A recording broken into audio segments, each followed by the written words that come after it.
Bueno, pues buenas tardes a todos los que nos estáis escuchando desde España, desde Europa y buenos días a todos los que nos escucháis desde Latinoamérica. Yo soy Daniel, estoy aquí en Sant Cugat del Vallès, al norte de Barcelona, en España, y soy de TecnoWebinars. Estaré un poquito moderando y coordinando el webinar de hoy.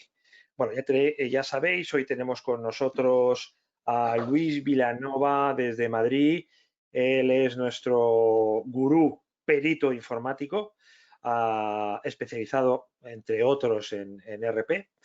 Ya hemos hecho alguna conferencia con él y vamos a continuar hoy hablando de aquellos proyectos RP, bueno, pues que terminan mal, ¿no? Por así decirlo, que terminan en juicio, que es algo que nos interesa a muchos de nosotros. Bueno, ya sabéis, tendremos una presentación por parte de Luis, aproximadamente unos 40-45 minutos, y posteriormente os animamos a participar en el debate con él.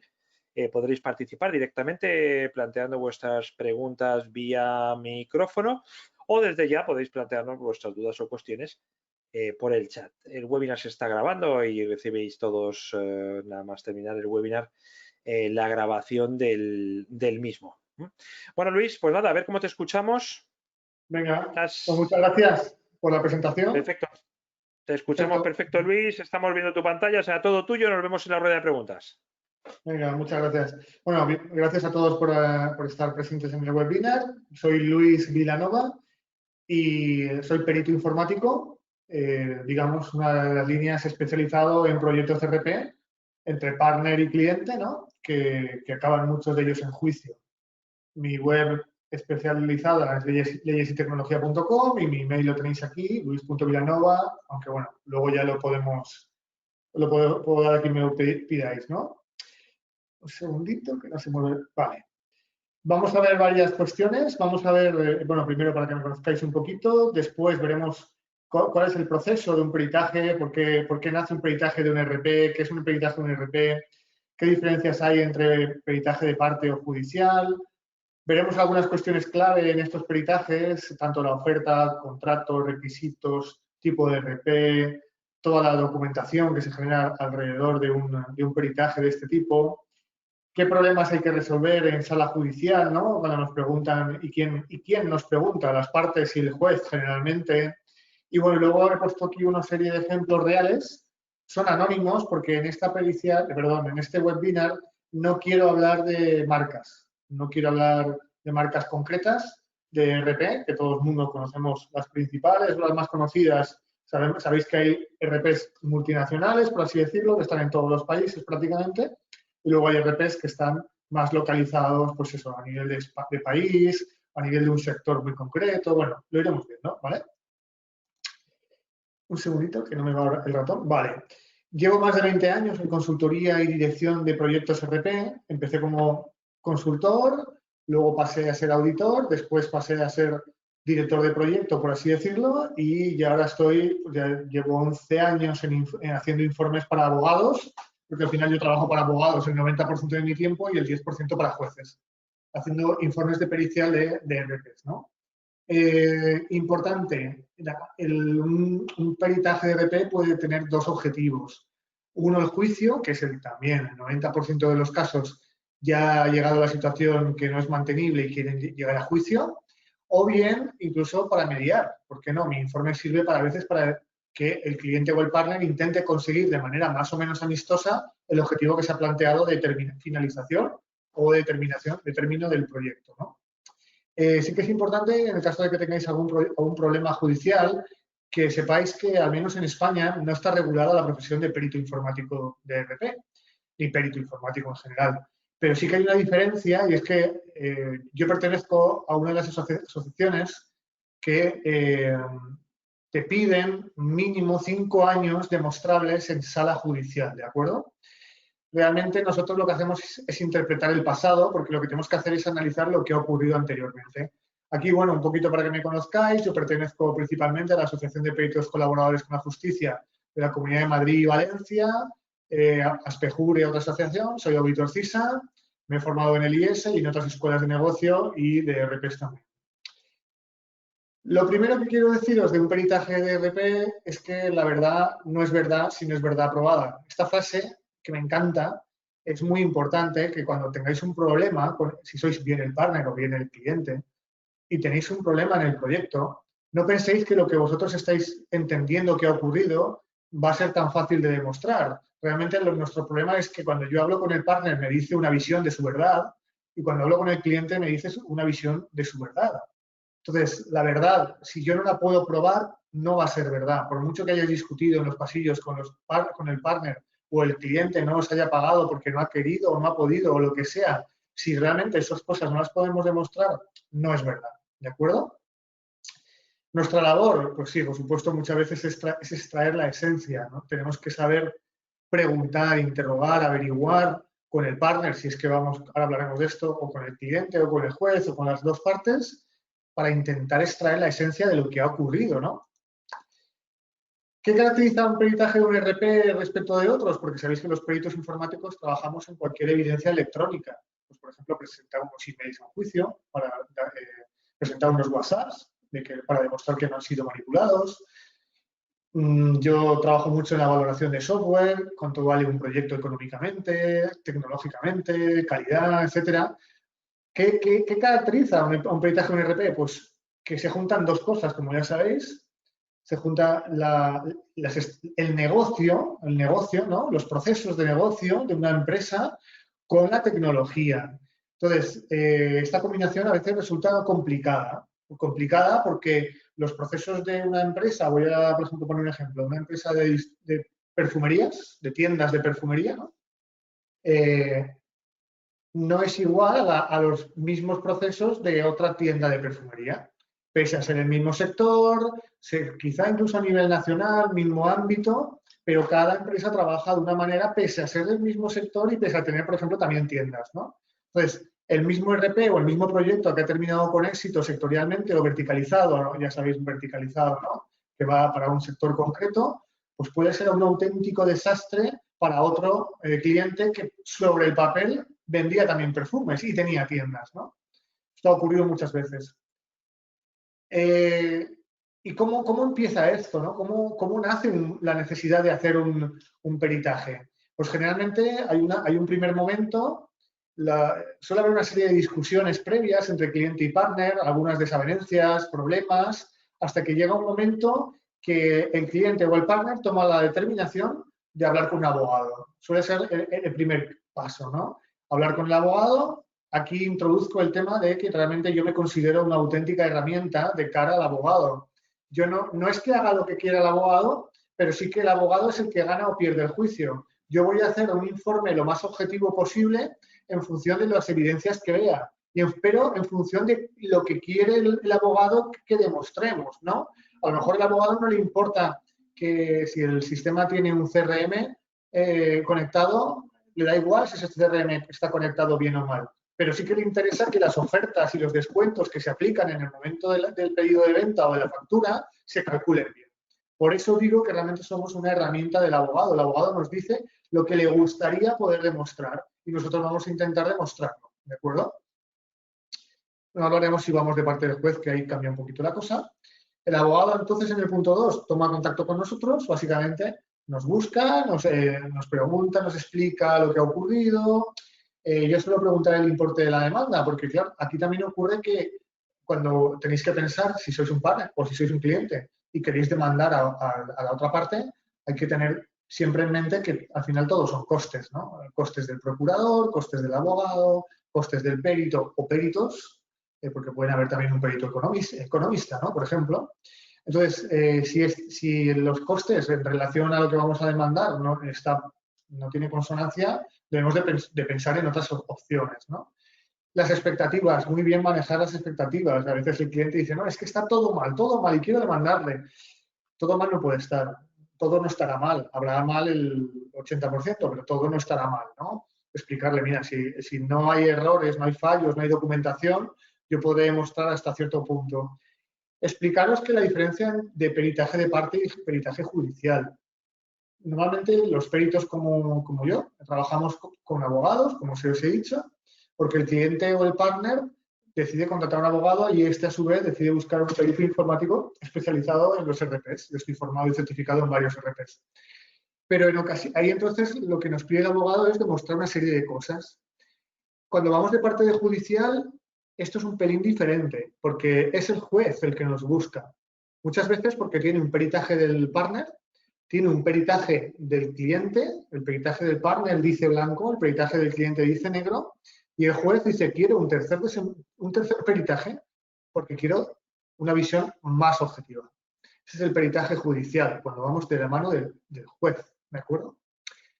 La pericial no deja de ser un informe, punto 3. No deja de ser un informe donde nosotros intentamos analizar documentación, como pueden ser contratos, etcétera, etcétera, que luego hablaremos, emails, etcétera.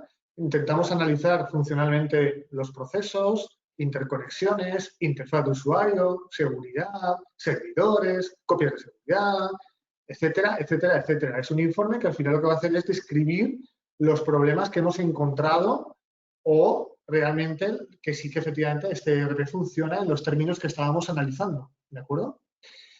Y luego, punto 4 y último, ya es la defensa en juicio. La defensa en juicio es muy importante. Yo diría que es clave. Yo he estado en juicios donde, pese a que a lo mejor no hemos podido demostrar todo, mi defensa en juicio creo que ha sido lo suficientemente buena, saber contestar a los abogados o al juez que te va a poner muchas veces en situación muy complicada, especialmente en un juicio. Normalmente te pregunta un abogado, que es el abogado que te ha contratado generalmente, luego te pregunta el abogado de la parte contraria y este te va a hacer preguntas muy complicadas muchas veces. También a veces te va a llevar a terrenos que tú tienes que saber salir, ¿no? Por la experiencia de muchos años estando en juicios. Y luego el juez, obviamente, te va a hacer las últimas preguntas para intentar aclarar lo que has contestado a cada cosa o para que te reafirmes en algunos puntos. No he dicho que también puede haber careos. En los juicios, además de esto, puede ser que si se presentan tres peritos informáticos, puede haber careo entre ellos. Es decir, la misma pregunta la tengamos que contestar los tres peritos y entre nosotros discutamos. Siempre de manera amigable y amistosa y con respeto, obviamente, pero se discute, le llamamos careo, ¿no? Entonces, bueno, pues nada, realmente hasta tres peritos informáticos puede haber en un juicio de RP, generalmente. Y nada, un poco lo que en este punto terminaría aquí en juicio y ya es el juez el que tiene que determinar quién tiene razón y hasta qué punto, ¿no? ¿Por qué motivamos un peritaje un informático de un RP? O realmente, si yo soy partner, o si yo soy un cliente, me voy a poner en el lugar del cliente ahora mismo, y yo quiero demandar a mi partner porque no estoy satisfecho con el proyecto que ha hecho, ¿no? Navision, SAP, Sage, que queráis. No quería nombrar marcas, pero da igual, ¿no? Oracle, da igual. IDE, el que queráis, da igual. ¿Qué ocurre? Realmente yo como cliente puedo pedir tanto los costes de consultoría, por ejemplo, ¿no? Es decir, oye, pues quiero que me devuelva el dinero de las horas que ha hecho y yo le he pagado. Los costes de las licencias, quiero que me devuelva los costes de las licencias, pero cuidado, ahora hablaremos de esto.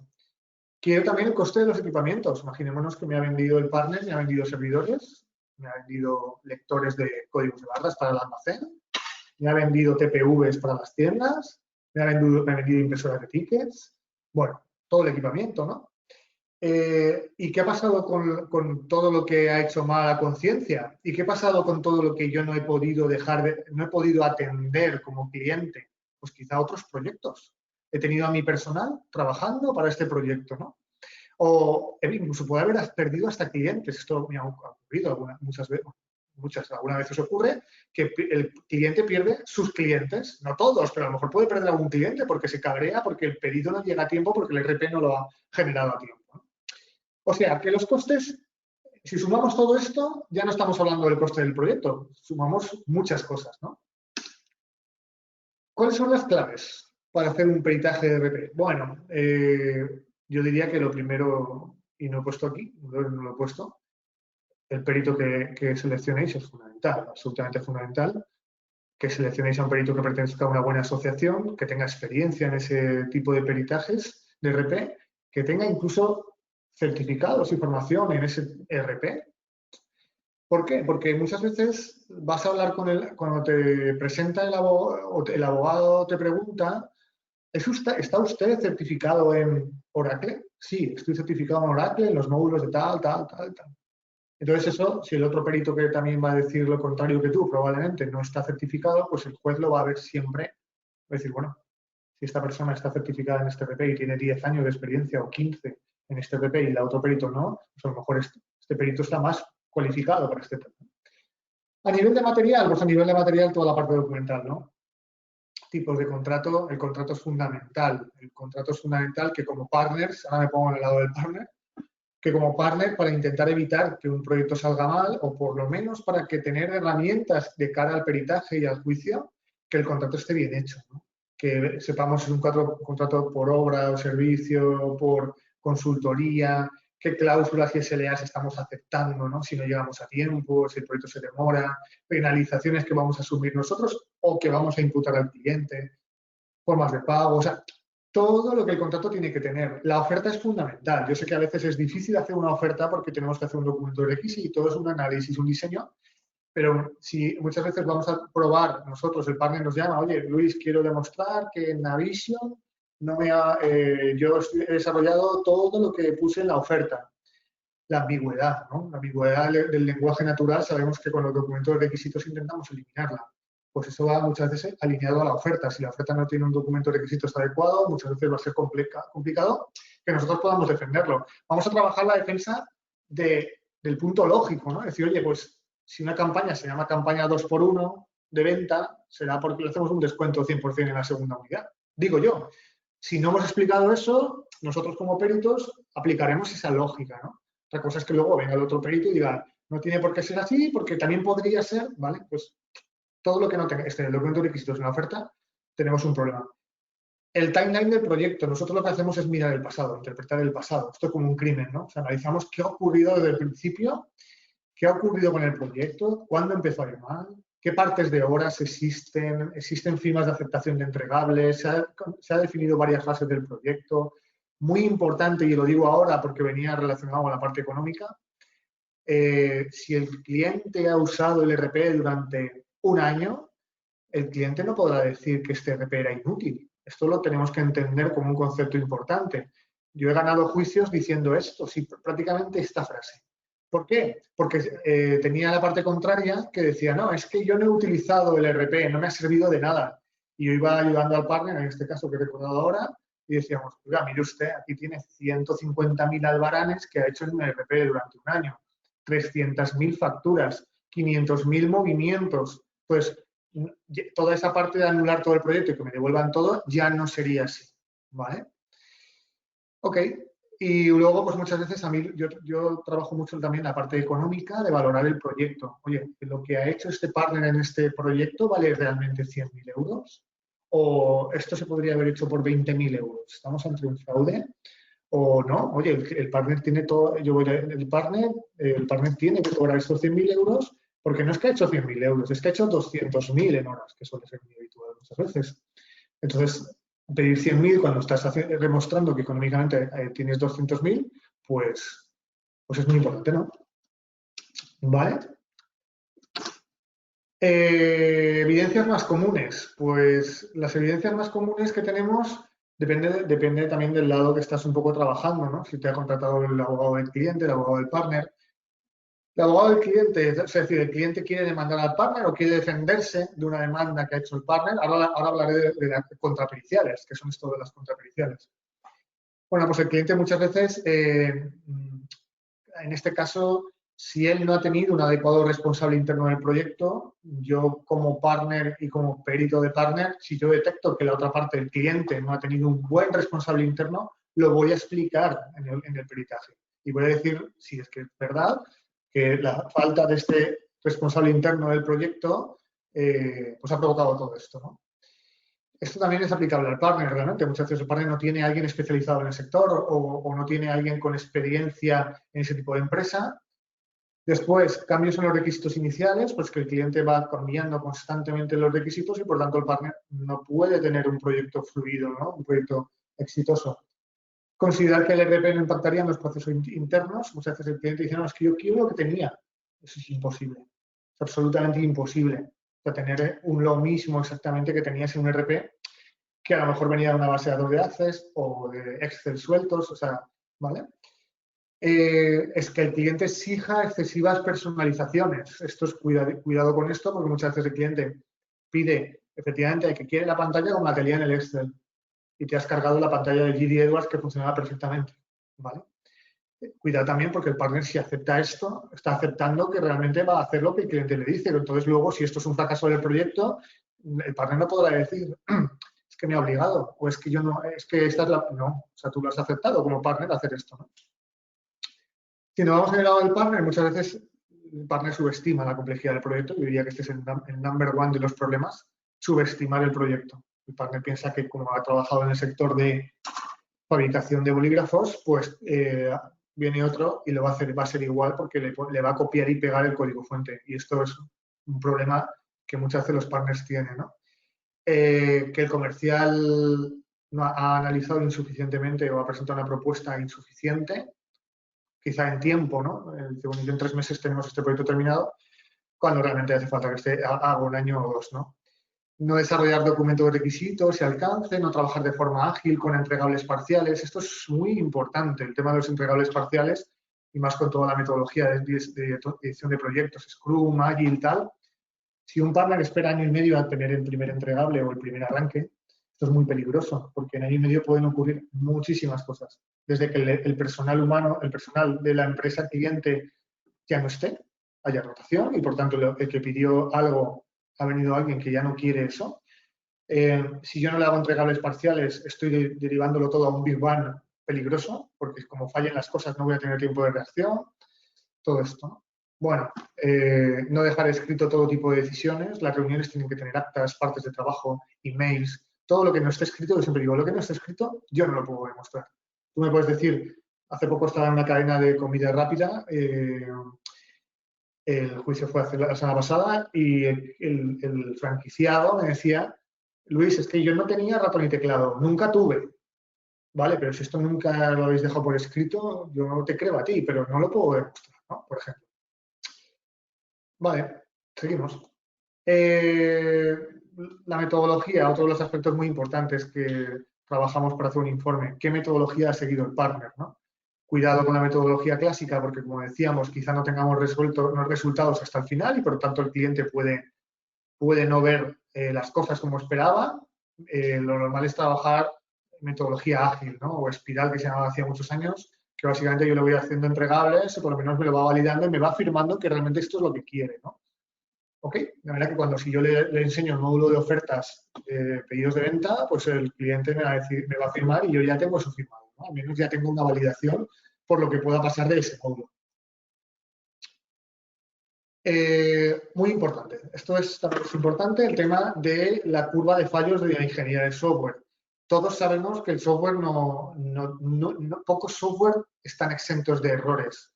Pocos, por decir ninguno, ¿no? Realmente la metodología o la ingeniería de software nos dice que al principio existen muchos errores, luego baja, pero nunca es cero. Y hay picos cuando hay nuevas versiones, ¿no?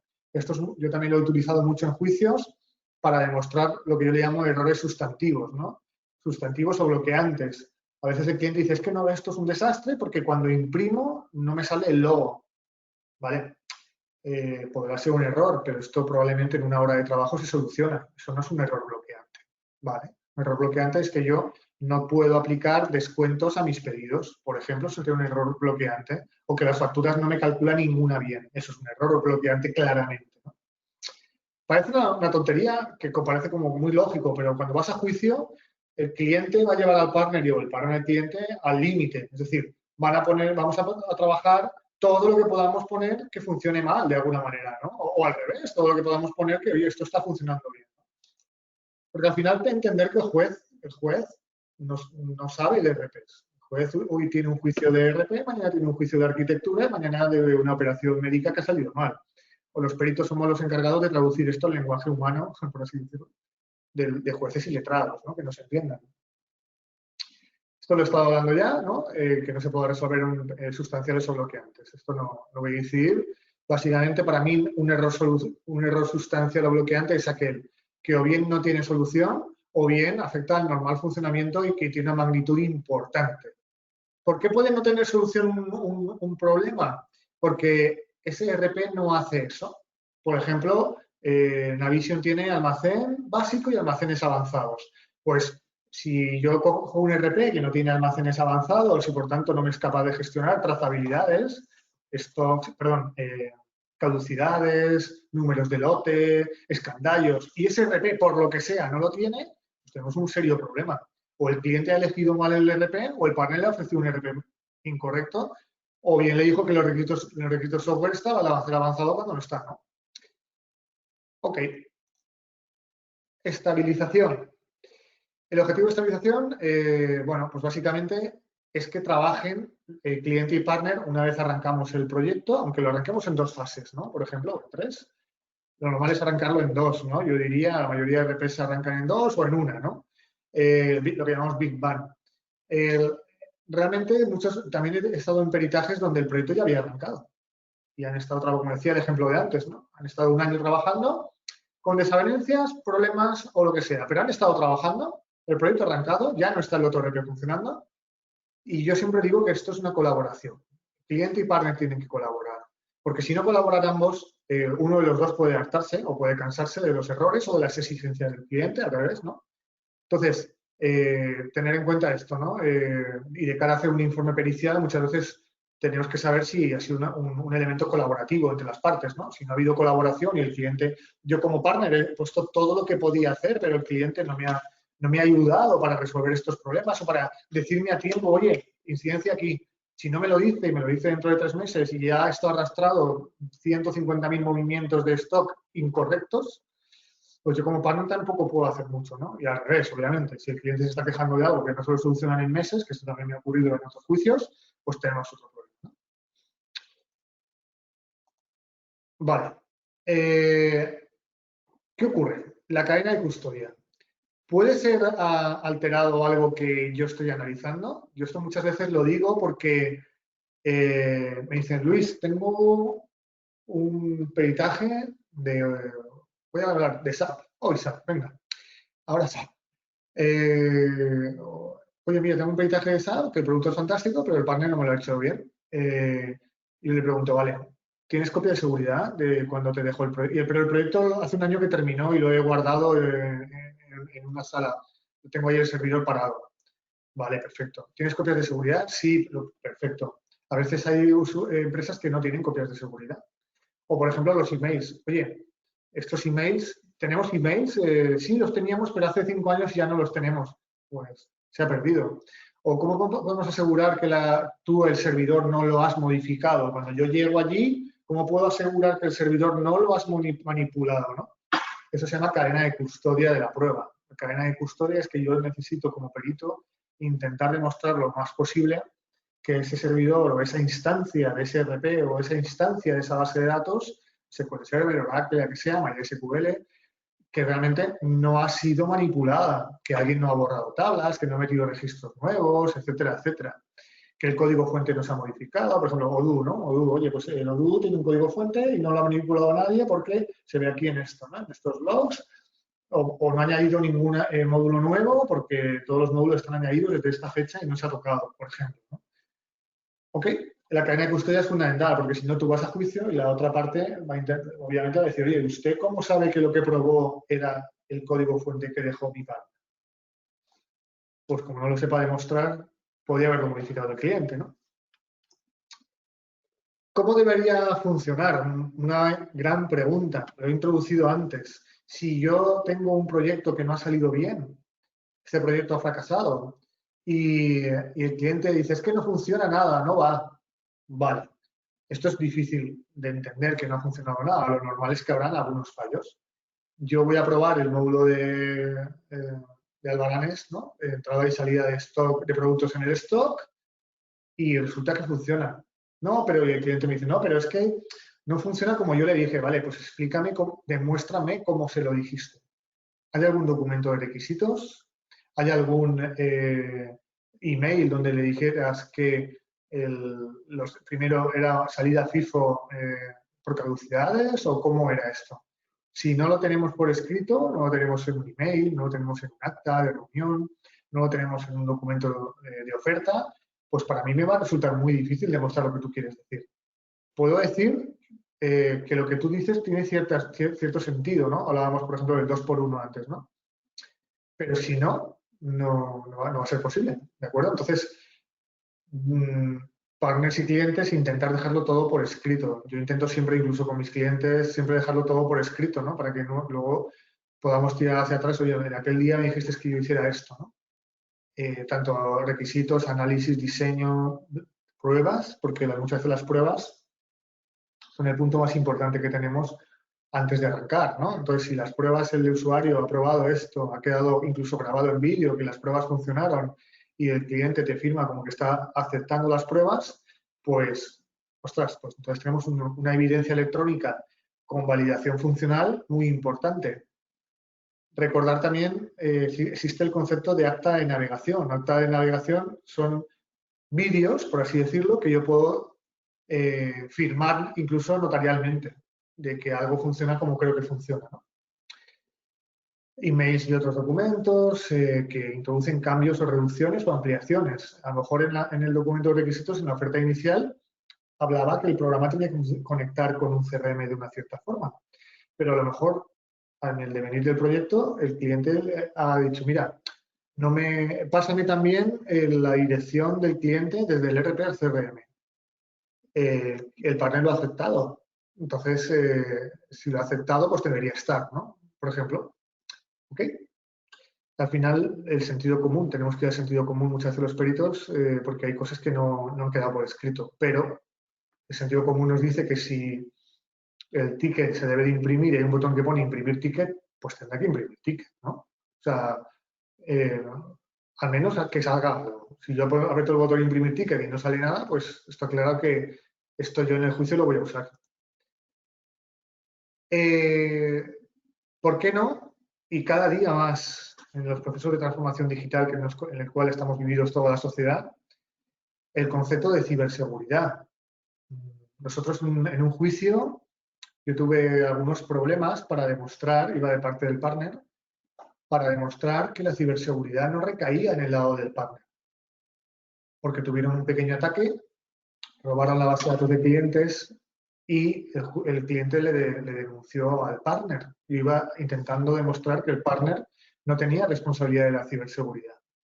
Claro, pero la ciberseguridad es un verdadero mundo. La ciberseguridad, ¿qué es? La seguridad de todos los sistemas e información que exponemos en Internet, ¿no? A grandes rasgos, a muy grandes rasgos. Entonces, y si, por ejemplo, hablamos de Odoo, Odoo es web, ¿no? Odoo es web. Y Odoo está expuesto en Internet muchas veces. Y Odoo, como todos los software, tiene vulnerabilidades que va sacando parches, como Microsoft, como Oracle, como todas. Va solucionando parches a nuevas vulnerabilidades que van saliendo. Entonces, si el partner le ha puesto una versión anterior que tenía no sé cuántas vulnerabilidades, está incurriendo el partner en un riesgo de ciberseguridad que se lo está transfiriendo al cliente, pues tenemos que tener cuidado con estas cosas, ¿no? Bien contractualmente ponemos que ningún parche ni ninguna vulnerabilidad del producto recaerá sobre la responsabilidad del partner. Indicar que toda la ciberseguridad del cliente en sus sistemas recae en el lado del cliente, etcétera, etcétera, ¿no? Porque si no, desde políticas de contraseña, seguridad perimetral, DMZs, firewall, SQL injection, o sea, todo lo que yo pueda meter en mis sistemas de ciberseguridad, si yo quiero como partner que recaiga en el cliente, lo tengo que poner contractualmente. Si no, puede haber ahí un limbo de decir, bueno, ¿y esto de quién es responsabilidad? Y ya dependerá de la interpretación del juez, de lo bien que lo defendamos los peritos y de la interpretación del juez. ¿Vale? Creo que esto queda bastante claro. Vale. Igual la usabilidad y multinavegador. Odoo. Odoo en algunas versiones no tenía una buena adaptación a responsive design, no tenía. Ahora ya la tiene fantástica. Pero si yo le he prometido por contrato al cliente, con Avisa, por ejemplo, ¿no? Dynamic Nav o Central, ¿cómo se llama? Central, ¿no? ¿Cómo se llama ahora? Si yo no tenía un estándar WCAG, bueno, aquí pone 2.1, ya vamos por el 2.2 si no me equivoco, Si yo no tengo un buen estándar de accesibilidad, el cliente puede quejarse, porque puede ser que en el almacén pierdan productividad porque la interfaz de la tablet o de la PDA no le permite hacer las cosas de manera eficiente y cuando antes sacaba 5 pedidos, ahora saca 1. Ostras, pues si me demandan por esto, cuidado. Cuidado porque yo estoy haciendo que la empresa pierda en productividad por haberle puesto un producto que no toca, ¿no? Por tanto, tendremos que ver cómo trabajamos el tema de interfaz gráfico en el caso que me lo esté solicitando o al menos recomendar que el proyecto funcione bajo estos navegadores, por ejemplo, ¿no? O bajo esta resolución o bajo estos dispositivos, ¿vale? Responsabilidades compartidas. Muchas veces, como decíamos, existen responsabilidades que luego cuando lleguemos a algunos ejemplos que os voy a poner de juicios reales van a salir. Como colaboramos las dos partes, importante, ¿quién es el responsable de sistemas del cliente? El cliente quizá no tiene responsable de sistemas y esperaba que yo le hubiera dicho qué sistema operativo instalarse en el servidor o qué parches instalar. O quién hace las copias de seguridad, porque yo soy cliente y yo no tengo ni idea de informática, se me ha roto el servidor, he perdido todo, pero es que el partner no me lo dijo. Cuidado con estas cosas también, ¿no? Ojo si estoy heredando un proyecto que venía de otro partner. Esto me ha ocurrido más de una vez. Cuidado, ¿vale? Fundamental, los key users. Los key users, ya sabéis, los usuarios que me van a decir a mí cómo tiene que funcionar el proyecto. Tuve un proyecto de más de 1 millón de euros que ganamos, que además lo he puesto como ejemplo, ahora lo hablaremos. Yo iba del lado del partner, en este caso, y yo lo que dije es, uno de los puntos que hicieron ganar a mi partner era que la empresa había seleccionado al director de recursos humanos como director de proyecto interno de toda la empresa, director de RP. Yo pude demostrar que en ese caso, en ese tipo de cliente, el director de recursos humanos no era el más recomendable, por no tener una cercanía con las contabilidad y finanzas, almacén, etcétera, etcétera. ¿De acuerdo? Y ganamos el juicio. Como decíamos antes, no, es que yo soy el cliente y quiero que me devuelva todo y además le voy a pedir, bueno, un momento, ¿tú has utilizado el EPP? Sí, pero mal, ¿vale? Pero, o al revés, el partner, oye, mira, vamos a demostrar que el cliente ha hecho 50.000 movimientos de almacén durante 9 meses. Ha estado imprimiendo 320.000 albaranes. Ostras, pues entonces podemos demostrar que el producto funciona. Quizá no funcionará como el cliente quería exactamente, pero ya no podrá decir el proyecto es nulo, completo. Eso no lo podrá decir. Podrá decir que le devolvamos algo, o que ya, pero no podrá decir todo el proyecto es nulo cuando él está trabajando todo ese tiempo, ¿vale? Ahora vamos a hablar de algunos casos de éxito de sala judicial. Aquí sí que está totalmente anonimizado tanto el cliente como el tipo de RP. He intentado explicar, pues si el cliente demanda al partner, como es este caso, la cuantía de la demanda, esto es un caso real, ¿de acuerdo? Esto es un caso real donde el cliente decía que le faltaban módulos, de alguna manera teníamos que comprobar la existencia de esos módulos, saber si estaban instalados y configurados. Cuidado con esto, porque en ocasiones el cliente dice, o el partner, no, el módulo está instalado, ya, pero está bien configurado.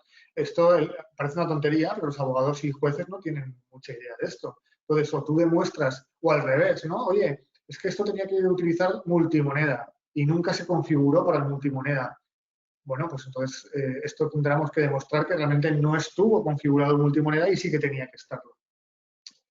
Aquí demostrar si se había utilizado o no, si realmente faltaban desarrollos, ¿no? Oye, pues nunca EDI, intercambio de datos por EDI. Pues en este caso el cliente decía, no, es que no se ha desarrollado nada de intercambio de EDI. En este caso, bueno, pues no solamente había formación a los usuarios de que se había desarrollado los EDI, sino que yo pude analizar todo el código fuente y presentarlo en juicio de los módulos de EDI que ya estaban desarrollados, ¿no? Comprobar si realmente existen otros errores de menor importancia y cuántos hay. Oye, hay 10, 20, 500. Todo esto se va a utilizar en el juicio, ¿no? Aunque sean de poca importancia. Y poner en duda el esfuerzo realizado. Oye, Estamos ante un proyecto que no solamente el partner dedicó las horas involucradas, sino que además dedicó el doble o el triple. En este caso, bueno, pues al final se pone la conclusión y el partner, que era el que yo defendía, ganamos en primera instancia, ¿no? A la derecha un poco el índice de mi informe pericial, que, bueno, 113 páginas, donde se explicaba muchas cosas, los módulos instalados, el código fuente, el alcance del proyecto, todo esto, ¿vale? Esta era la demanda que os decía antes de 1 millón de euros. Cuando yo digo que ganamos, no significa que el partner dejara de pagar el 1 millón de euros. Lo que significa es que el juez le condenó al partner a pagar, creo que fueron 50.000 euros. Entre 1 millón de euros y 50.000, el abogado me decía, Luis, hemos ganado, ¿no? Porque el cliente quería 1 millón de euros, vamos a pagar 50.000 y se acabó. Porque claro, si bien el proyecto no había arrancado, era verdad, el proyecto no había arrancado, quizá el proyecto no estaba terminado completamente, pero no podía decir el cliente que era un fracaso completo. ¿Por qué? Porque se había hecho todos los módulos de consultoría, se habría desarrollado todos los módulos, faltaba alguno, habíamos demostrado que el responsable interno del cliente, en este caso, no estaba preparado para dirigir el proyecto, además de que hubo un cambio de responsable interno al final del proyecto, lo cual ya demostraba que habían buscado a otro porque el primero no tenía la capacitación o el tiempo. Que las integraciones con las terceras plataformas, por ejemplo, con el módulo de nómina, sí que estaba hecho. Y ellos decían que no. Bueno, tuvimos que probar ciertas funcionalidades que se apelaban para pedir ese 1 millón de euros y tuve que evaluar el coste de todo lo que se había desarrollado, ¿no? Por tanto, fue un éxito por eso, porque no tuvimos que pagar el 1 millón de euros. El cliente tuvo que pagar, el partner al cual yo trabajaba tuvo que pagar 50.000 euros. Este era un proyecto más pequeñito. Aquí ocurrían varias cosas. Por un lado, la web de Business Intelligence no funcionaba, pero realmente era porque el cliente había cambiado su IP externa, por ejemplo, cosa que el cliente no sabía, ¿no? O sea, se puso a demandar diciendo, yo no puedo acceder a esto, tal. No, es que tú has cambiado la IP externa y, por tanto, el proyecto de Business Intelligence asociado al ERP no funciona. Decía que había nunca utilizado el proyecto, ni el hardware, etcétera, y los logs de acceso me dijeron todo lo contrario. Incluso estaba utilizando los servidores porque quería que le devolvieran el dinero de los servidores que el partner le había vendido al cliente. Decía, es que yo estos servidores no los utilizo para nada. Estás utilizando Factura Plus, estás utilizando Conta Plus, etcétera, etcétera. Y se declaraban pequeñas incidencias por un peritaje. No he hablado de la contrapericial. Hablamos de contrapericial cuando, que este caso era una contrapericial, por ejemplo, el cliente quiere demandar al partner porque el proyecto, según él, ha sido un fracaso. Llama a un partner, a un perito, perdón. Este perito informático hace un informe para el cliente, lo presenta con la demanda. El partner recibe la demanda y recibe el informe del perito contrario. Entonces dice, vale, muy bien. Esto no estoy de acuerdo con esto, no estoy de acuerdo con esto, no estoy de acuerdo con esto, pero es que además no ha dicho nada de esto. Por ejemplo, Luis, mira, quiero un informe que refute lo que pone en este informe y además añadamos todo esto. Eso se llama contrapericial. Yo voy a contraperitar un informe ya hecho. Voy a decir, punto 1, el otro perito no ha entendido que el módulo de ofertas o la rotación de productos en el almacén tenían que ser así. O el otro perito no ha leído que en el contrato se estipula que los navegadores donde funcionará la aplicación serán Internet Explorer tal, Safari, Opera, Chrome, Firefox a partir de la versión tal. Y él lo está probando con una versión anterior y por tanto no funciona el responsive adecuadamente. Por ejemplo, ¿no? Eso es una contrapericial, ¿de acuerdo? Y en este caso, pues íbamos contra el perito anterior y ganamos, ¿vale? En este caso estamos ante una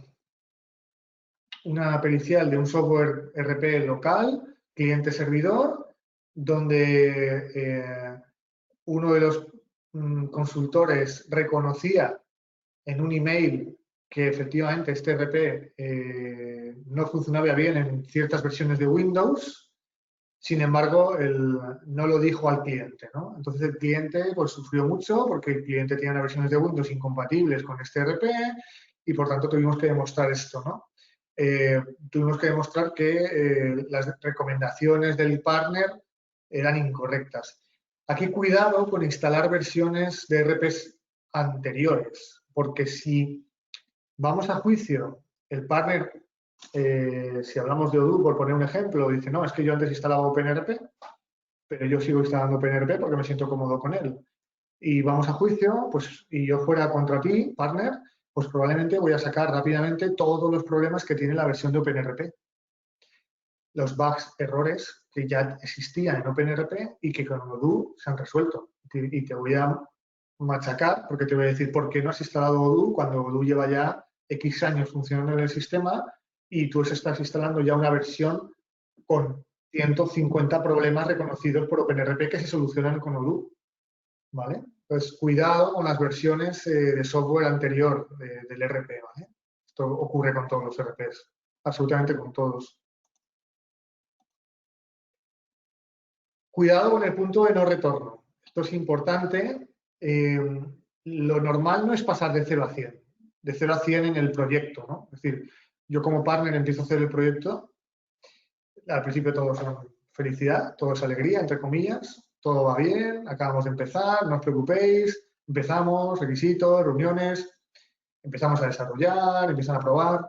Y la cosa se va caldeando. O sea, no pasamos de... El cliente no es normal que el cliente siga un proyecto con tranquilidad, no haya ningún email de quejas, no haya un email de quiero hablar con la dirección, el proyecto no me gusta, quiero parar el proyecto. Si no han habido ciertos hitos, ciertas cuestiones, cierta situación que me está generando un malestar en el proyecto. También el partner, ¿no? El partner no va a parar un proyecto, o sea, hay unos enfados, unas situaciones incómodas que se van generando hasta un momento que uno de los dos decide romper la balanza, ¿vale? Pues yo lo que digo aquí es intentar evitar ese punto de no retorno. Para eso hace falta una buena dirección del proyecto, hace falta que alguien esté dirigiendo el proyecto dándose cuenta de si nos desviamos en horas, nos desviamos en alcance, nos desviamos en funcionalidad, nos desviamos en tiempos de producción, etcétera, etcétera. Ya sé que esto es difícil, ya sé que a veces es complicado, pero muchas veces ocurre. Tenemos excesivos compromisos con el cliente, le estamos aceptando todos los cambios que nos piden los requisitos, estamos aceptando que el partner se retrase excesivas veces. Cuidado con todo esto. También, muchas veces, cuando voy del lado del partner, lo primero que digo es, bueno, pero el cliente se te ha quejado alguna vez. No, el cliente es que nunca se ha quejado de esto. Y ya llevamos un año y vamos a arrancar y dice que no arranca, que no le gusta el proyecto. Bueno, pues yo también voy a intentar usar esto, ¿no? O sea, si el cliente ha estado contento con el proyecto, hasta te ha dado la enhorabuena, estos son casos reales. Tengo un email donde el cliente me da la enhorabuena por haber llegado hasta este punto del proyecto, pues entonces a lo mejor ha ocurrido otra cosa. Hay clientes, yo he ganado juicios donde el cliente había cambiado la dirección de la empresa y ya no quería ese RP, quería otro. Estas cosas ocurren, ¿no? Entonces, bueno, evitar el punto de no retorno. ¿Por qué? Porque tenemos que tener una buena negociación inicial donde definamos bien las posibilidades, compromisos, costes, el contrato esté bien documentado, el desarrollo, una ejecución supervisada, como decíamos, una buena dirección para detectar ese punto a partir del cual se desvía y sé que me van a llevar a juicio o ya lo estoy sintiendo, ¿vale? O lo van a parar el proyecto y ya veremos qué pasa. Producción, decidir go o no go, muy importante, ¿no? Que sea un acuerdo mutuo, que estemos intentando arrancar en fases, asegurar que las pruebas me las acepta el cliente, documentado, todo documentado, y post arranque, ¿no? O sea, he visto proyectos que la duración del proyecto era un año y el partner dice que en una semana lo tenía estabilizado.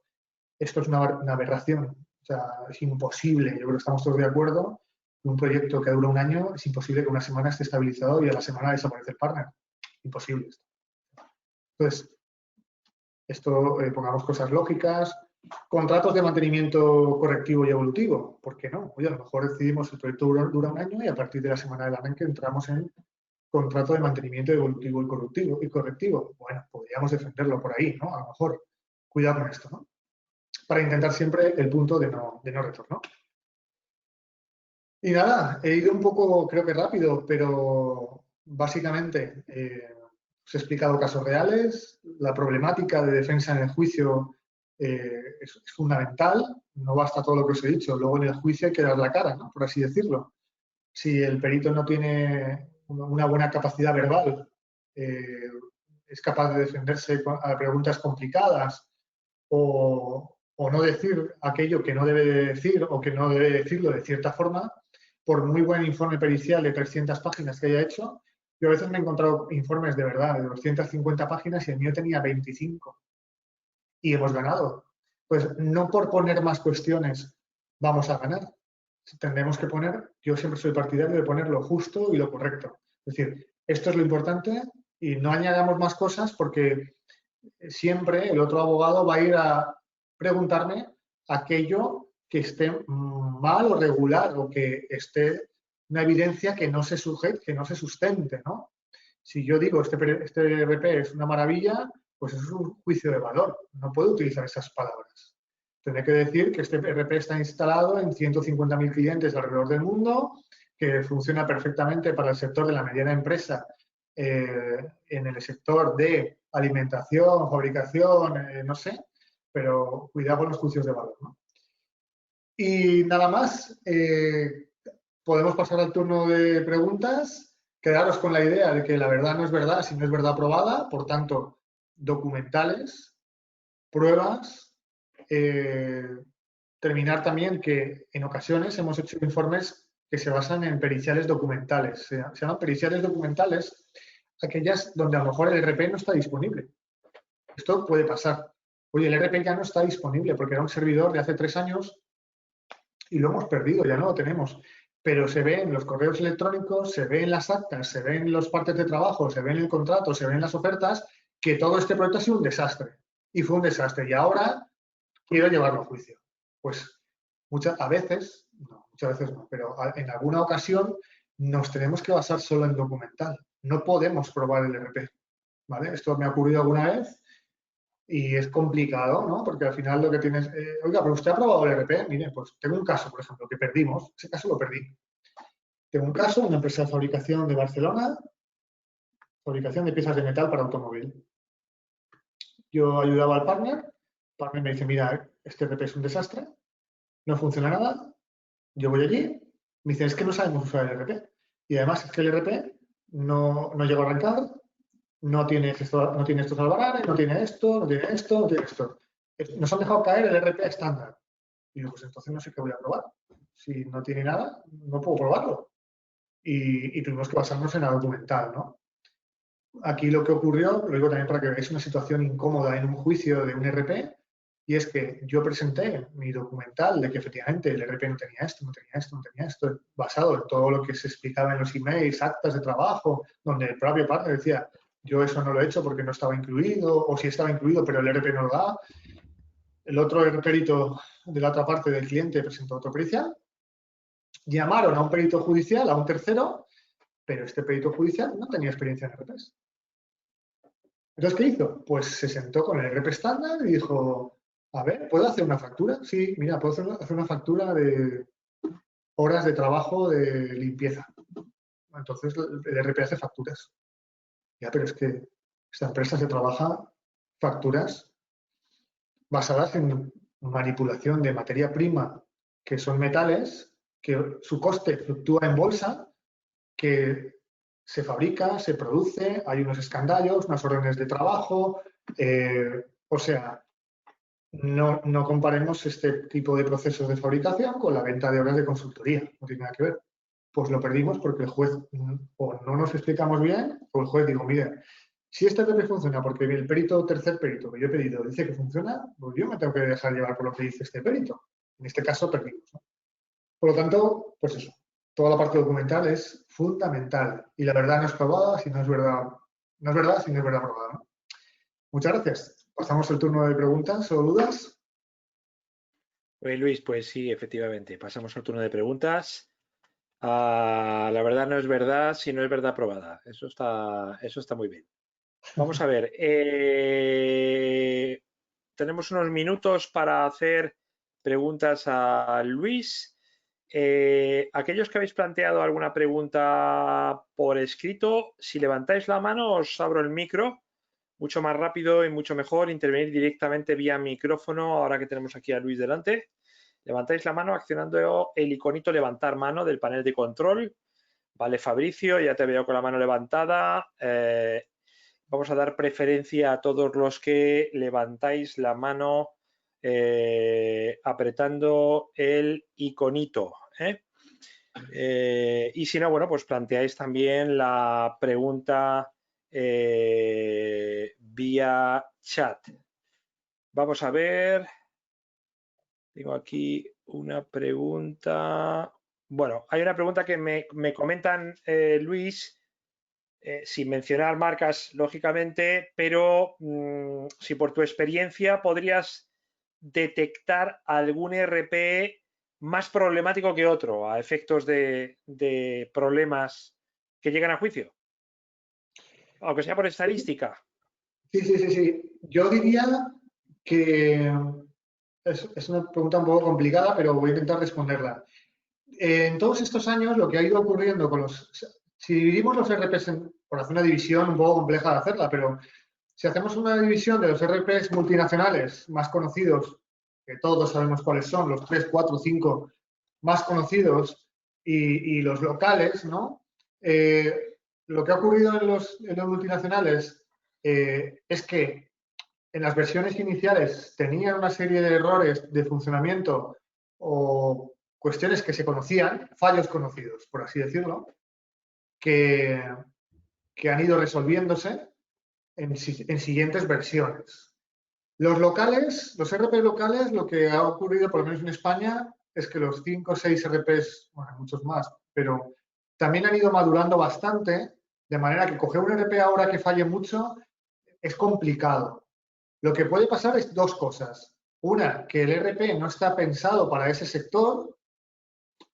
Esto sí, es decir, no he hablado de el proceso de selección de un RP. Esto es muy importante porque ¿de quién es la responsabilidad de seleccionar un RP? Pues es complejo, porque lo normal es que el cliente, es como yo voy a un concesionario y quiero un 4x4 y yo nunca voy por camino de barro y voy por autopista. Pues a lo mejor ese 4x4 no era el más ideal, ¿no? Para mí. Pues esto ocurre lo mismo, el cliente tiene una cierta responsabilidad de selección del RP.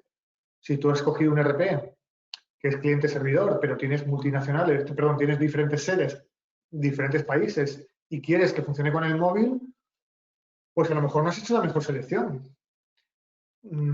Si ha sido el partner el que, sabiéndolo todo, el que te ha dicho no te preocupes, este sigue siendo el RP que tú debes coger, pues a lo mejor el partner también tiene cierta responsabilidad, ¿no? Y dicho esto, la selección del RP es muy importante. Los RPs han ido solventando los problemas que tenían en versiones anteriores, con lo cual los RPs suelen tener versiones ya bastante estables, por lo menos los RPs más utilizados, donde realmente está el problema es en el partner y en el cliente, como decía. Es decir, yo a veces digo, el problema más importante de un RP son las personas, porque somos las personas las que seleccionamos bien o mal el RP, somos las personas las que seleccionamos bien o mal el partner, porque a lo mejor hay un partner que tiene una experiencia fenomenal en mi sector, pero estoy cogiendo otro que solo trabaja para el sector agrícola. Y a lo mejor el partner resulta que está cogiendo un proyecto del cual no tiene personal disponible ahora o del cual no tiene experiencia en esos procesos. Por tanto, el factor humano es tremendo y súper importante. O estamos haciendo un documento de requisitos escueto, del cual no se deriva responsabilidades de ningún tipo, o no se explica bien cómo está el funcional. A veces las empresas contratan a alguien que hace un análisis previo. Yo lo he hecho eso, el análisis previo y incluso la selección del RP, lo he hecho.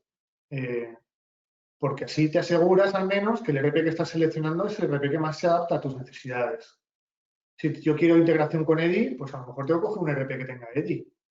O si yo quiero un ERP que tenga para iPhone, una app para iPhone, pues igual me conviene coger un ERP que ya lo tenga, ¿no? O tendré que tener en cuenta que tendré que añadir los costes de desarrollar una app. O sea, entonces, o el partner, ¿cómo selecciono al partner? O el partner tendrá que decir sí o no, coge un proyecto en función de si tiene experiencia y disponibilidad de responsables y de equipo consultor preparado para un proyecto de esa magnitud o de esa especialización. Porque a lo mejor hablamos, como decíamos antes, ¿no? Es que el cálculo de márgenes de una factura en el sector de fabricación de piezas de metal para automóvil depende del valor del aluminio en ese momento en la bolsa. Ostras, pues el RP estándar generalmente esto no me lo da, pero lo habré tenido que tener en cuenta para calcular los márgenes, ¿no? Y los costes, ¿vale? Por tanto, yo no diría que haya un RP, o sea, obviamente, quizá porque yo estoy en España, quizá porque yo me he dedicado más a la mediana empresa. Hay 2, 3 RPs de los cuales yo obviamente estoy certificado que se repite más.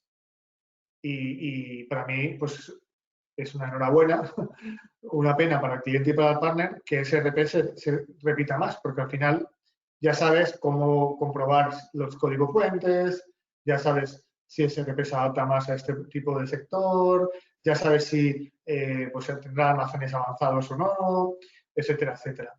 ¿Vale? He intentado responder la pregunta, pero es un poco complicado. Para aquí Fabricio comenta, bueno, más o menos, dice, en un proceso de implantación de RP, comúnmente los abogados intervienen hasta la negociación de los términos contractuales. Firmado el contrato, las partes empiezan la implementación, pero allí no suelen intervenir abogados. Sin embargo, dentro de esta fase se genera mucha documentación, la fase de implementación se refiere, y hasta se van cambiando los términos del proyecto. ¿Sería conveniente que en la fase de implementación intervenga un equipo de abogados que supervise a cualquiera de las partes con el objeto de que todo quede debidamente documentado para que eventualmente existan pruebas que se puedan usar en un hipotético juicio?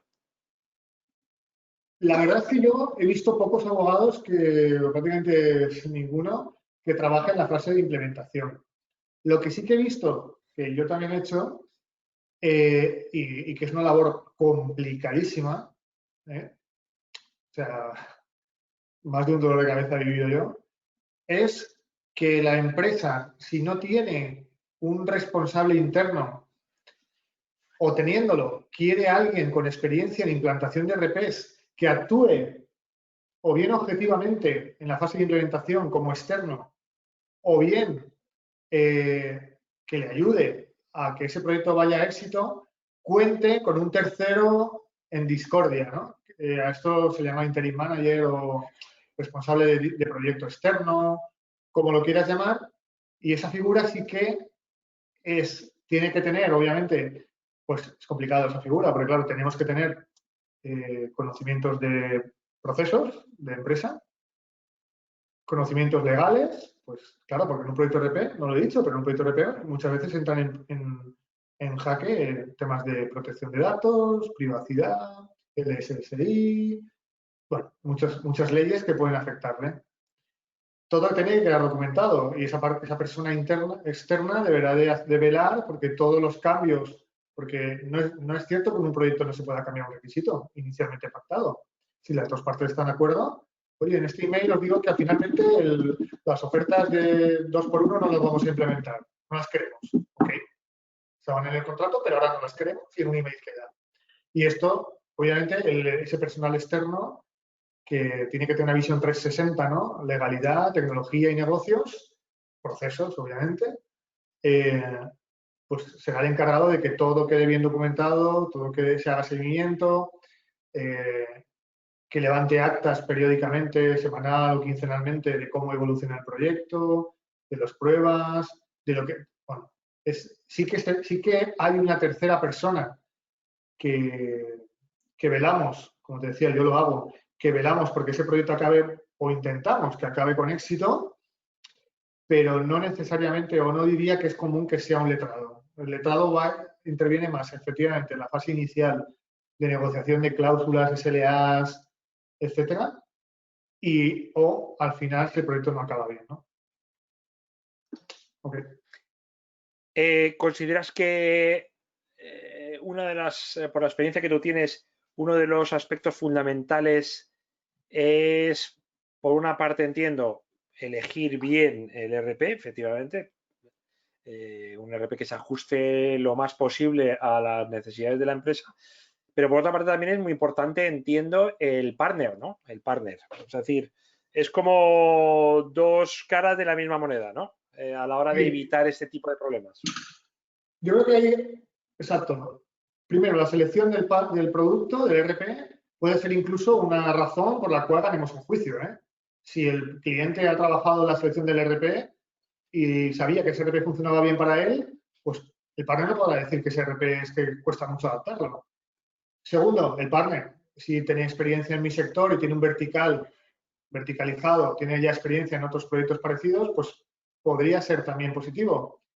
El responsable interno en el cliente, esto es fundamental. El responsable interno del cliente tiene que tener experiencia, tiene que tener capacidad de mando, visión transversal, tiempo, tiene que tener tiempo, porque si no tiene tiempo no va a poder colaborar con él, si no puede organizar reuniones, supervisarlas, reunirse con el partner, ¿vale? Y una cuarta que no hemos nombrado, que yo creo que esta también la hemos trabajado muchas veces en otros informes para juicios, y es que tiene que quedar claro que el cliente no contrata clonar su producto anterior. Eso es imposible. El cliente tiene que adaptarse a la herramienta. Obviamente la herramienta se tendrá que adaptar hasta cierto punto a lo que él necesita, pero el cliente tiene que adaptarse y tiene que asumir que esto es un proceso de adaptación. ¿De acuerdo? Esto es como llevar un 600 y ahora me adapto a llevar un eléctrico automático. Hay un proceso de adaptación, ¿vale? Entonces, eso también lo he usado yo en algunos juicios donde el cliente es que quería que su nuevo RP fuera como el Access que se había hecho el financiero.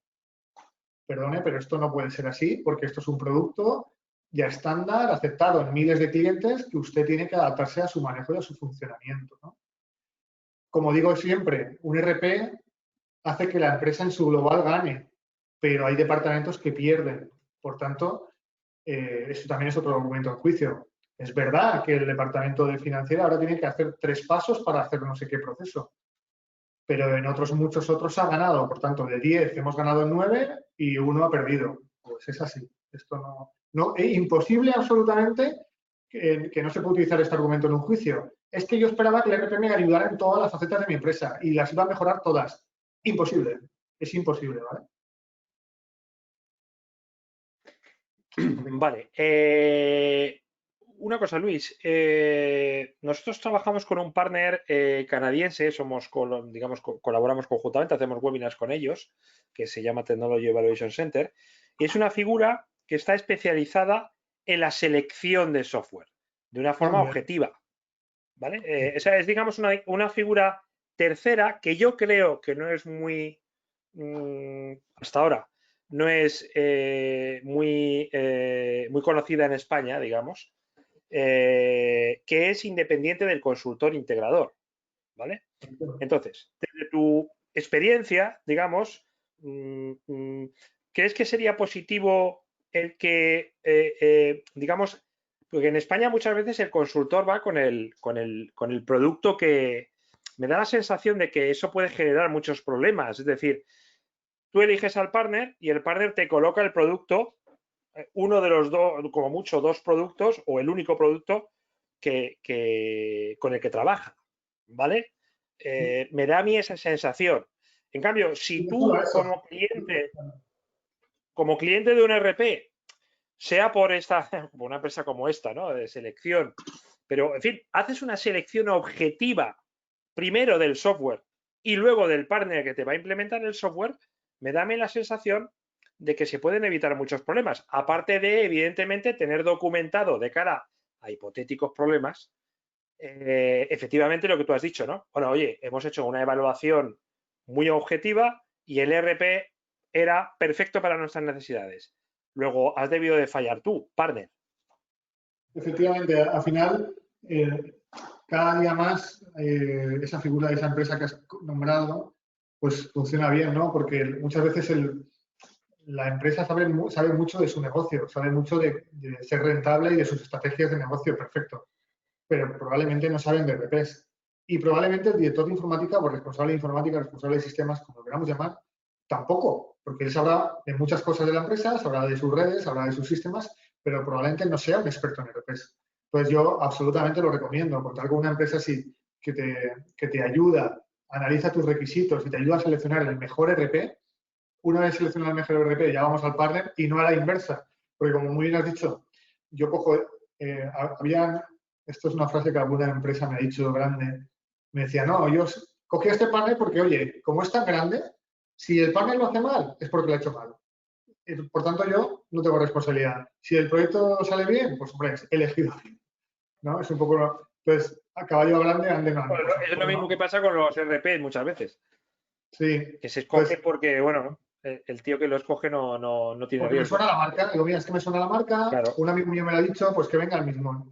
Pues a lo mejor no, porque a lo mejor tú estás en otro sector, tienes otros requisitos, tienes otra filosofía de empresa, a lo mejor tu amigo no tenía multinacional y tú sí, un montón de cosas. Efectivamente, una empresa, como ocurre mucho en otros países, que te seleccione este producto, yo lo veo un apoyo tremendo.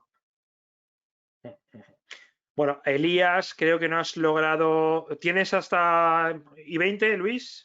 Sí, no te preocupes. Vale. Tengo tiempo, no te preocupes. Vale, Elías, a ver, dice que funciona el micro. A ver si te encuentro. Aquí estás. Tenemos tanta gente que me cuesta encontrar. Elías Haná. A ver, Elías, te he abierto el micro, a ver si te vimos. Elías, tienes que desmutarte tú. En micro. A ver, Ahora. ahí Sí. sí. Hola, buenas tardes. Muy interesante. Y yo tenía una pregunta, a ver si soy capaz de resumirla para que se entienda. Yo tengo un proyecto en el que hay un cliente que es una empresa de alimentación. Lo que ha contratado es un software a medida para una persona, un autónomo, una persona única, digamos, que va a ser el cacho de comercial, de programador, etc. Es decir, hay dos partes implicadas, ¿no? Empresa y programador. No existe documentación intermedia, digamos. Hay una propuesta económica en la que hay una serie de condiciones, es un presupuesto, por así decirlo, en base a lo que las dos partes han hablado para llevar a cabo al proyecto. Es un proyecto muy pequeñito, no estamos hablando de las cantidades que estáis hablando aquí. Y lo que quería saber era, de cara a que el cliente presentemos una demanda, ¿no?, contra la empresa, como autónomo, pero bueno, contra la empresa, en quién, digamos, recae la responsabilidad o a quién beneficia o perjudica o quién tiene que demostrar. Si no existe una documentación, como estáis hablando de requisitos, etcétera, digamos, a mayores de la propia oferta económica, luego sí que hay documentación en cuanto a emails enviados, etcétera. Si no existe una documentación en la que se especifique claramente qué tiene que cumplir o no cumplir el software, sino que es algo que, entre comillas, han hablado las partes, por así decirlo, ¿en quién recae esa responsabilidad a la hora de que el cliente pueda presentar esa demanda? ¿A quién beneficia o a quién perjudica esa falta de documentación? Vale, un segundo porque me estoy quedando sin batería en el portátil. Voy a poner el cargador y te respondo. Sí. Vale, muchas gracias, Elías. ¿Desde dónde nos llamas, Elías? Desde Madrid. Vale. Pues vamos a esperar aquí a Luis que venga con el cargador. Ya está. A ver, entiendo que si vamos aquí en el lado del cliente, el cliente, pues, entiendo que no está satisfecho con el desarrollo que ha hecho el proveedor. Habría que ver, por un lado, si el cliente tenía un software anterior. Sí. Cuando se hace un desarrollo a medida es porque los procesos son específicos, generalmente, ¿no? Porque, o sea, realmente... Básicamente tenían un software anterior y no les cubría las necesidades. O sea, digamos que ya partían de la base de lo que el software que tenían no les hacía. Es lo que motiva que cambien o que decidan que alguien les haga un software para ello. Sí, al final es un poco lo que has dicho. Si nosotros tenemos, por un lado, el software anterior, que será un software antiguo, generalmente, que no cubre las expectativas, entonces este consultor lo que habrá hecho es un proyecto, o habrá intentado hacer un proyecto con funcionalidades anteriores que ya tenía el software anterior, más unas nuevas. Obviamente las anteriores, las que tuviera el software anterior, seguro que en algún momento de algún email o de lo que sea, se habla de, sí, esto lo estoy haciendo igual que lo que tenías antes, está igual que lo que tenías antes, o las facturas se generan, pásame un ejemplo de tu software anterior de las facturas, o dime cómo hacías tú los albaranes en el software anterior, o, ¿sabes? Más como desarrollo a medida requiere muchas explicaciones, ¿no? Entonces, ya sé que esas explicaciones se harán muchas en reuniones, pero y encima si se basa en software anterior, esas funcionalidades anteriores, como se hará referencia generalmente al software anterior, a pantallazos incluso. Te paso un pantallazo de cómo era la ficha de cliente. Pues claro, yo me apoyaría ahí y decir, oye, pues sí, te he pasado, hay un email con el pantallazo de cómo se aplican los descuentos, de cómo se aplica tal. Y las nuevas funcionalidades que no tenía el programa anterior, pues habrá que trabajarlas con lo que se haya explicado documentalmente. Es porque, luego también no lo he dicho, así como he dicho que la pericial informática es una herramienta para el abogado, no es la única herramienta. Es decir, no, al final los testigos, las partes, también declaran. Pues si estamos diciendo que, oye, la responsable financiera le enseña en el juicio cómo quería el balance y cómo quería la cuenta de resultados, cómo la tenía en el programa anterior y se la mandó por email 3 veces. Y otra persona que había allí también dice, sí, efectivamente, fue así. Y ahora vemos la pantalla del nuevo software que ni se parece al balance ni se parece a la cuenta de resultados. Pues el informe lo dirá, pero además si los testigos lo dicen y también hay un email que lo dice, ¿no? O sea, al final el abogado lo que hace es juntar evidencias. Evidencia documental, un email. O un documento de requisitos o un contrato. Evidencia de testigo, pues la directora financiera. Ahora el perito informático, que incluye una pantalla del programa anterior y además incluye una pantalla del programa nuevo y las compara y dice, ¿no? Entonces al final la suma de todo esto es la que le va a dar poder al cliente para poder demandar al proveedor, en este caso este consultor, para demostrar lo que quiera demostrar, ¿no? O sea, no es solo el informe pericial. El informe pericial es una pieza muy importante, pero no solo eso. Yo creo que es la suma de las tres. Para mí es en este caso la suma de las tres. Basándose en que ya tiene un producto anterior, pues genial, ya tiene el producto anterior. Por tanto, las funcionalidades comunes, si no son parecidas o son radicalmente diferentes, la tenemos. Funcionalidades que fallan, o sea, que yo pulso, ¡pam!, y explota esto, ¿no? Sale un error ahí en pantalla también. Y funcionalidades nuevas que no tenía ni en el producto anterior ni nada más, pues tendré que explicar mínimamente, aunque sea con el sentido común o como lo ha explicado en un email, que realmente el software nuevo no lo hace. Habría que estudiarlo, pero un poco esto. Yo creo que estas serían las pautas generales que yo haría. Perfecto, muchas gracias. Muy bien, Elías. Bueno, pues, bueno, Luis, entonces vamos, para concluir, yo creo un poco que, bueno, hay muchos factores que hay que tener en cuenta a la hora de no pifiarla en un proyecto RP, ¿no? Depende mucho del partner, depende mucho del software que se elija, pero lo que está claro es que siempre hay que ir con un poquito de precaución, me da a mí la sensación, ¿no? Esa sería un poquito la conclusión, y quizá el tema de hacer una selección lo más objetiva posible del software pudiera ser una de las principales recomendaciones.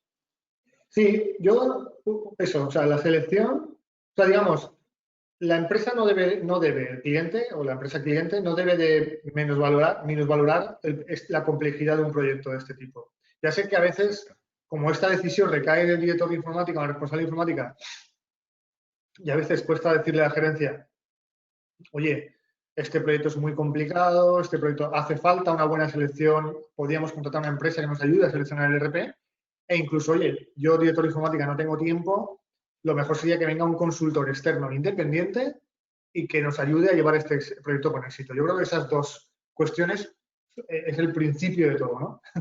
Lo que podría evitar a lo mejor que luego acabemos en juicio. Sí, sí, sí. Muy bien, pues oye, muchísimas gracias Luis por tu tiempo y nada, te esperamos a final de mes para Vale. otro webinar relacionado más con proyectos y aplicaciones, proyectos de transformación digital en general. Venga, muchas gracias. Y a todos vosotros, pues nada, estar atentos a tecnowebinars.com, a próximos webinars que vamos organizando diariamente y lógicamente no os perdáis el próximo webinar de Luis a final de mes, creo que es el 20 y tantos de este mes. Un saludo y hasta la próxima, adiós. Adiós.